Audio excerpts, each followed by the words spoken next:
So let's have an even briefer canter through the RACI matrix, or the RACI matrix, or the RACI matrix. This is something that is very specific to project management, but I believe again works very well in functional management. It's about who's responsible, who actually does the work of an activity, who does that work, who's accountable. So who is it who's next going to be on the line if it doesn't actually get done properly? So, and who's got the yes or no veto? The consulted person tends often to be the subject matter expert, the person that you would go to have a conversation. Particularly in projects, you find that you've got a lot of people in a project who will be conversant with accounting, sales, marketing, IT, whatever it happens to be. But often they're not subject matter experts in one particular area of the IT systems. So you would go and talk to that person. So you'd consult them. So that's basically what that's talking about.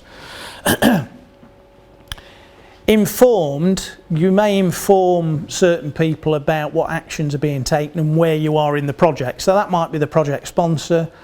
In a functional sense, it might be the finance director, but they'll just want to be conscious of what's going on.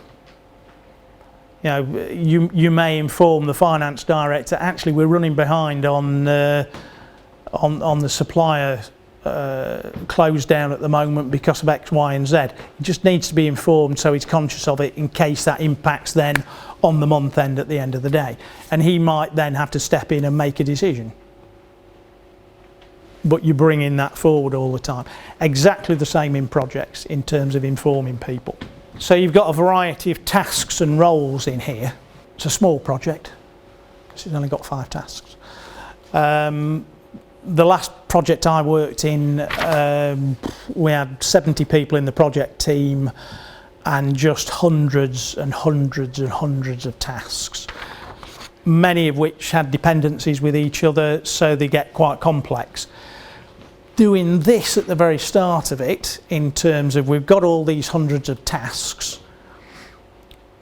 who do we need to actually do these roles, is absolutely critical, because A, it tells you, have I got all the tasks in there? Because by the time you've gone through it, you've identified tasks that you didn't realise that you needed to put in there. So that's critical. And it also identifies the roles that you need. Yeah, okay, I need 15 people in my project team. By the time you've gone through the 2,500 tasks that are there, you realise you need 25. And you've actually the project director's then got to go back to the business and say, need another 10 people, guys. And you're sponsoring this, so you need to give me these people. And that's a really difficult conversation because they get into the whole, oh, well, we've got a business to run. Yep, I know. But you won't in 6 months' time if we don't get this done. So there's a whole raft of things in there. The piece about this is it needs to be done before a project starts. If you haven't done this before the project starts, you will find yourself in problems because you won't have all your resources.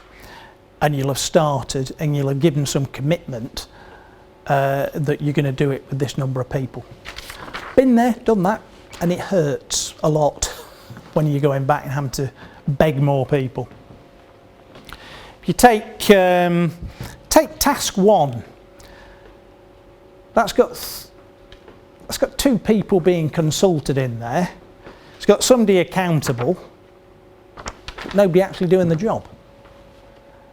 So immediately you'd start looking at that and thinking, hang on a minute, there's something not quite right here. If you look at task 2, we've got 2 people responsible. Now, does that mean really that we should be splitting that task up? So we should be adding another task line because we've really got 2 tasks. Or have we got people falling over themselves? Have we got too many people, too little work? All of those questions start to then come up. So, well, hang on a minute, we need to think about that. And task 3 got three people responsible. You know, who's leading that particular task? Where's the friction going to come? because there's bound to be friction. Well, I've done this and you haven't done that, and I've been working all day and you've not done any of that. So lots of things in there. Role 4, I'm glad I'm not in role 4, because role 4 is doing everything. And again, this identifies at the very outset, this person is going to be working 24 hours a day, 7 days a week, and he's still not going to get the job done. So we're then saying to the project sponsor, we need another 1 or 2 people just to cover those tasks for the next 2-3 months, whatever it happens to be. Role 5, obviously the boss, just needs being informed about everything. My question about that would be, if you're having to inform this person about every single task, and you've got, okay, this is 5, if you've got 2,000 tasks, then why have you got a project director, or why have you got a project manager? Because that person is just going to be so overloaded with minutiae of detail. What that person might need is a very quick executive summary about the project as a whole, not about being informed about every single task. So you may then split this down as well from being all of the tasks, and you might head them up to be, this is the particular part of the project, so it's section 1 of the project, section 2, whatever it happens to be, so that then you can allocate who gets informed on a particular section rather than a particular task. Now, it's a very interesting tool, because when you use it and you use it effectively, it can really help you establish exactly the resource you need, not just in terms of numbers, but also when these have got all tasks on them and you know what they are, you can be really clear about the type of people that you need. And when you bring in people into projects, often what happens is project director goes off and says, oh, I'd like 2 accountants, a marketing person, somebody who's interested in the internet, you know, that worldwide interweb thing that came out a few years ago. And you get all of that going on. And so, you know, various people put the hand up to do things, or various people get said, well, you're coming in, and you have a team.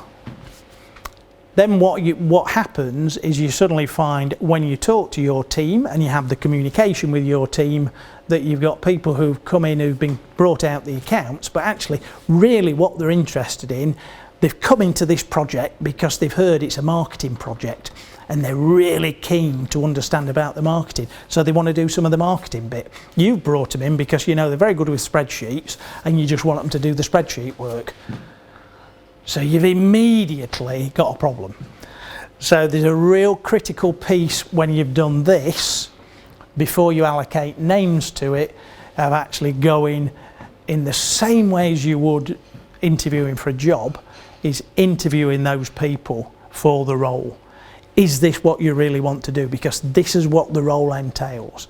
And you'll know all that because you've got every task associated with it. And believe me, when you go in and you've got somebody who's really dissatisfied because they're in a role suddenly in a project that they didn't want to be in, it can cause mayhem.